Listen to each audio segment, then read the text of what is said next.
I'm Nick Taylor. I'm here to introduce myself to you and you to American Made, my new book about the WPA.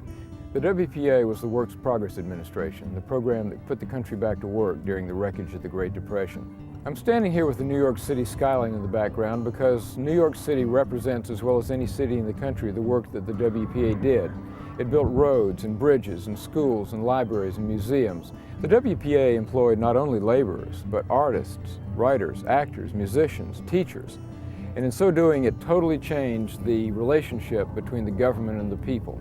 I wanted to write about the WPA because it was a really big subject, because it had touched every community in the United States. Unbelievably enough, nobody had ever written a single book about the WPA before that focused on the important role this program played during the Roosevelt administration in its years leading up into World War II. It employed 8.5 million people, it spent $11 billion, it lasted for 8 years, and as I say, touched every community in the country.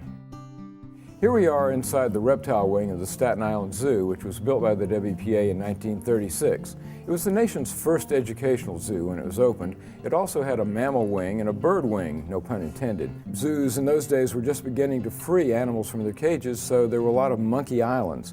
Now, critics of the WPA called things like this boondoggles, but the fact of the matter is that here in Staten Island, this building is still educating people 4 generations later.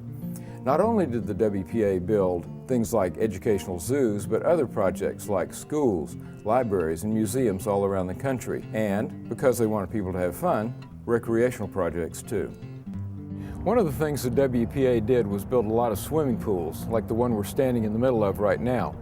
The WPA built 11 huge swimming pools in New York City, 10 of which are still in use today, and 3,000 people could be splashing around in the pool we're in right now. The WPA built many, many more swimming pools around the country, as well as other recreational facilities like parks and campgrounds, stadiums, tennis courts, golf courses, ski slides and ski jumps, ski lodges even. The WPA anticipated that people would be able to use these facilities more and more when they had leisure time at the end of the Depression. And that's one of the stories you can read about in American Made. Now we're in the Throgs Neck section of the Bronx, and the place behind me used to be called Fort Schuyler. It was built in the 19th century, but it was abandoned after the Civil War.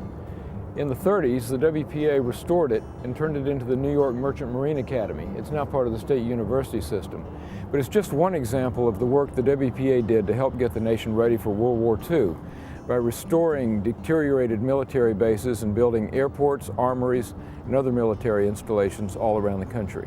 The WPA left an amazing, vibrant legacy.